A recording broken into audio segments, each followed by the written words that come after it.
Hogwarts Legacy will teleport players into the wizarding world later this year. I, for one, am extremely excited to get to play and experience the game when it comes out. In this video, we're going to discuss 17, possibly 18, fantastic beasts and magical creatures that you will see in Hogwarts Legacy. We'll describe them, show the gameplay they've featured in, and how they may relate to the story. And also, if you'd like to learn more about the spells of Hogwarts Legacy or other info, be sure and click the link in the description. So let's not waste any time and let's discuss some fantastic beasts. The first fantastic beast that we will see in Hogwarts Legacy are Centaurs. Centaurs are a magical creature whose head, torso, and arms appear to be human and are joined to a horse's lower body. They are, however, their own individual species. They have a rich history and were known for being naturally talented in archery, healing magic, divination, and astronomy. They have human-like intelligence, but are classified as beasts by the British Ministry of Magic, and this was at their own request so that they would not have to share the being status with dark creatures such as vampires. They are a very proud group and are extremely offended by being considered as being used or employed by humankind.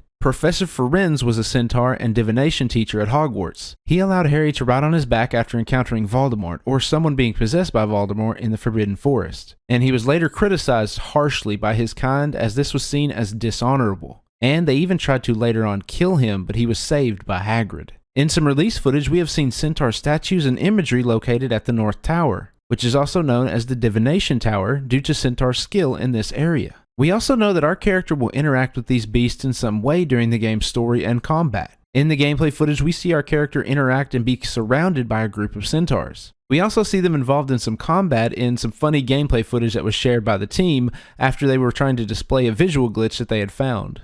Next up are dragons, the large, fire-breathing beasts. Specifically, what we've likely seen is the Hebridean black dragon, which is said to be native to the Hebrides of northern Scotland. Since Hogwarts is located in Scotland, that is likely why we see this dragon in the gameplay footage in the trailers, and is the one that we'll likely come in contact with. According to the Ministry of Magic, dragons are known wizard killers, impossible of training or domestication. However, despite them being dangerous, there are people who train and work with them who are called dragon keepers or dragonologists. Now we know that we can tame different creatures in the game and even use some of them as mounts to fly and ride around on. However, given that it is said that they are impossible of training or domestication, I highly doubt that we're going to be able to tame dragons. From the books and the films, we can remember that dragons were used in the first task of the Triwizard Tournament in the Goblet of Fire, in which the champions had to try and retrieve a golden egg from its nesting mother. While we'll likely interact with the Hebridean black dragon, there were some others that we saw in the films as well. Those being the Hungarian horntail, the Chinese fireball, the Swedish short snout, and a Welsh green. Historically, dragons have also been used to guard certain vaults at Gringotts, and one was used by Harry, Ron, and Hermione to escape the bank following their break-in. We don't have too much information about how dragons may be incorporated into the story, but either way, I'm sure they'll play a very interesting part. And you never know, there may be a chance we get to ride on the back of one, which would be pretty cool. Up next we have Hippogriffs, which are magical flying beasts that have the appearance of half an eagle and half a horse and were featured in The Prisoner of Azkaban. The breeding of fancy hippogriffs was actually a very established wizarding career, and one of the known breeders was Newt Scamander's mother. As we know, it is likely going to be one of the magical beasts that we are going to be able to tame and fly upon as a mount. Hippogriffs are carnivorous and are extremely dangerous until they're tamed. And as we heard in the films from Hagrid, they're very proud and easily offended. So if you're going to approach one in-game, you better be polite and practice your bowing, your eye contact, and you better be respectful. Although very proud, hippogriffs are also fiercely loyal and they're very protective of those who have earned their trust. So I'm definitely excited to be flying through the skies on a hippogriff. Up next are Acromantulas, which are giant magical spiders. Acromantulas were first believed to be a wizard-bred species, designed to guard different dwellings or treasures. And as we know, they have a taste for human flesh. We have seen these giant spiders in one of the game's wallpaper arts, as well as we can see them fighting a student in the reveal trailer. And with the Forbidden Forest nearby, it's likely we may see some others there as well. The most famous Acromantula is probably Aragog, Hagrid's spider friend from the books and films, along with his colony of hungry children. Up next are Thestrals, a breed of winged horse with a skeletal body and face. Thestrals are invisible to anyone who has not witnessed death and were bred at Hogwarts. And since our player is able to see Thestrals, that means that they have also witnessed death. So it'll be interesting to learn and reveal the backstory behind that. We also know that Thestrals will be able to be flown as a mount for those who get certain versions of the game, which I've discussed in the video on your screen. However, as we know, Hogwarts has a good amount of Thestrals, and they were actually used to pull students in carriages. Thestrals are said to be very smart and even able to understand the rider's words when they ask to travel to a specific location. Riders can mention the location, and the Thestral can understand and track to that location. The tail hair of a Thestral can actually be used to create a wand's core, and it was used to create the most powerful wand known to wizards, the Elder Wand. And as we saw in the gameplay footage, we'll be able to heal these creatures along with some others back to health. Up next is Graphorns. Featured in the Fantastic Beasts movie series, these large creatures have skin tougher than dragon skin, a crown of horns on their head, and tentacle-like appendages on their mouths. And from what we've seen, they are one of the creatures that can be tamed in Hogwarts Legacy. It is said that in the 1800s, the Graphorn was nearly hunted to extinction. And Newt Scamander was known as having one of the last pair of breeding Graphorns, along with 2 other young Graphorns in a suitcase. And based on the gameplay footage, it looks like we're going to be seeing a lot of Graphorns in the game. Next up, we have Mooncalves, which is also featured in Fantastic Beasts. Mooncalves are cute and shy magical beasts with huge blue eyes and long necks that only come out of their burrows during a full moon. The gameplay reveal indicated that you'll also be able to rescue Mooncalves from different poachers that try and capture them around Hogwarts. To rescue them, you'll collect them in some sort of magical bag or suitcase, then return them to a location to nurse them back to health. Next up are Kneazles. Seen in the gameplay trailer for a short clip, Kneazles are magical beasts related to and similar in appearance to cats. They have very high intelligence and are quite independent and can detect suspicious and untrustworthy people. They can also be used to guard their owner's home and can be quite aggressive. Their whiskers are also able to be used as wand cores. In the game, we're able to have our own cottage, and as we saw in the gameplay footage, we'll also be able to have a cottage pet. Now, whether that's our pet or just one that just comes around and visits once in a while is yet to be seen. However, it looks very similar to Hermione's cat, Crookshanks, who was half Kneazle. And due to him being half Kneazle, he could solve problems very well and could identify trustworthy versus untrustworthy people even if they were transfigured. Up next is one of my favorite Fantastic Beasts, and that is a Niffler. Nifflers are famously attracted to stealing shiny objects, which gives them an advantage when treasure hunting, but can also lead them to wreaking havoc if left unattended. Students at Hogwarts learn about Nifflers in Care of Magical Creatures class, and the most famous one is probably Newt Scamander's Niffler, named Teddy, who tried to rob both a bank and a jewel shop.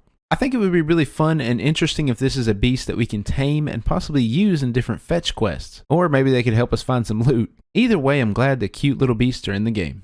Next up are trolls, specifically mountain trolls, it would seem. A troll was first featured in Harry Potter and the Sorcerer's Stone. These magical beasts are slow and not very smart, but are incredibly strong and can pose a serious threat. Trolls are known for being so dumb that they actually had the lowest wizarding exam failing grade named after them. However, it is said that they have a rudimentary possession of magic, but it's unsure how they actually use it. And their whiskers have some magical properties, sometimes being used as wand cores. One funny idea is that mountain trolls have actually been known to tame and ride Graphorns, or at least try to ride them, which I think would be something hilarious to see in game. In the gameplay footage we've seen, trolls have appeared a few times, and appear to have a defense against some spells such as the freeze spell Glacius, bull rushing over the player when it's used. During the gameplay shown, we see a troll wearing armor busting through the front of a shop, indicating that they may be used by Ranrock and the Goblin army. Next up are Fwoopers, which are magical birds that were displayed in the game's wallpaper art and appeared in the gameplay trailer as the beautiful yellow baby chicks. It is said that listening to Fwoopers' high-pitched songs can drive the listener insane, so each bird must be sold with a silencing charm placed on it, which must be reinforced monthly, and their feathers are used as quills. And it's said that Fwoopers can come in 4 different color variations. And before we move on to magical creatures, let's talk about our last beast. In the gameplay trailer, we saw a magical frog-like creature that I suspect is a Hodag, which is a horned frog-like creature with glowing red eyes, said to be roughly the size of a large dog. This is what I suspect the beast is, but be sure and let me know if you think it is something different. Much of the Hodag's magic is contained in its horns. When powered, they could make a person immune to the effects of alcohol and able to go without sleep for up to 7 days and nights. And in the gameplay video, they appeared to be corrupted by the mysterious dark magic. Now, as I said, I believe that this is a Hodag, but it could also be something different. So be sure and let me know if you have a different idea. So up next, we're going to talk about our magical creatures that we're going to see in the game. And if you're enjoying the video, I'd appreciate a like on the video, and if you want to see more Hogwarts Legacy related content, be sure and subscribe to the channel. So let's continue on with our magical creatures. Up first are House Elves, which are magical beings that are immensely devoted and loyal to the one designated as their master. House Elves also have their own type of powerful magic, such as apparating, which is a magical transportation instantly transporting the user from one place to another. While that's one form of magic that they have, we've also seen Dobby blast Lucius Malfoy away to protect Harry. While they do have magical abilities, their magic is limited by the lack of a wand. However, Harry once mentioned that House Elves were better at performing advanced magic than wizards, which is a real testament to their impressive magical power. And as we know, House Elves have had a sad history of being mistreated by their owners, as they were viewed as servants with no rights of their own. Based on the gameplay shown, it appears that we will have our own House Elf as well. And House Elves have appeared in other areas of Hogwarts, working and doing different tasks. Hogwarts Legacy will also prominently feature Goblins, which are a highly intelligent race of small magical humanoid beings. They are featured in the game as the main antagonists, being led by the goblin Ranrock. He is said to be leading a goblin rebellion alongside some other dark witches and wizards. Now this will be far from the first goblin rebellion, as they've actually had previous rebellions predating the time when the game takes place. Those rebellions were most frequent in the 17th and 18th centuries, one being 1612 taking place in Hogsmeade. Goblins are well known for their silver work, even minting coins for wizarding currency. And as we know from the books and films, they are skilled in money and finance, controlling a lot of the wizarding economy and running Gringotts. They also have their own language, which is known as Gobbledygook. Similar to House Elves, Goblins also have their own type of wandless magic. And it's said that goblins have often been considered less than wizards, and treated poorly as a result, likely leading to the rebellions of the past, and possibly the one we'll see in the game. So who knows, maybe as we're playing the game, we'll actually start feeling bad for the goblins. Up next are Inferi, which are creatures formed of dark magic that can animate human corpses. In 1899, it was mentioned that the dark wizard Grindelwald wanted to create an army of Inferi, and he believed that the Resurrection Stone could grant him such powers. So it is possible that Ranrock has got his hands on this Resurrection Stone or something similar to create this army. Professor Snape also taught his 6-year Defense Against the Dark Arts class about the Inferi, and Harry and Dumbledore encountered Inferi when looking to destroy Voldemort's Locket Horcrux. When Dumbledore had suffered from the drink of despair's thirst-inducing effects, Harry had to take some water from the lake. However, this contact with the water triggered the Inferi, who nearly dragged him to the depths of the lake. But they were successfully repelled when Dumbledore conjured a ring of fire to surround himself and Harry. And speaking of fire, the Incendio charm may be very important when we're taking on Inferi in the game, due to their weakness against fire. The next creature, if you want to call them that, are Dementors, which are soul-sucking wraith-like creatures considered to be one of the foulest of the dark creatures, and they were prominently featured in The Prisoner of Azkaban. They are closely associated with Azkaban as they were formerly employed by the Ministry of Magic as the prison guards and were not known to permanently inhabit any other location. However, they hold no true loyalty except to whoever can provide them with the most people to feed on. And as we've seen them in the trailers roaming possibly Azkaban or somewhere near Hogwarts, it may be necessary for us to learn the Patronus charm to combat them. However, whether or not we'll do this is yet to be seen. Next up is a fan favorite, and that is owls. These are magical creatures that are most used for delivering different types of posts and parcels around the magical world. They're known for their speed and their ability to find an individual without an address. Harry had a famous snowy owl, which was Hedwig, and of course the Weasley owl, Errol, which was an elderly grey owl that hilariously crashed into the table while bringing Ron a howler, as if the letter wasn't embarrassing enough. I really hope that we get the chance to choose our own owl in the game to use around Hogwarts, which I think would be really cool. I'm not sure if we'll get to do this, however, I am sure that we'll see owls throughout the game in some form or fashion.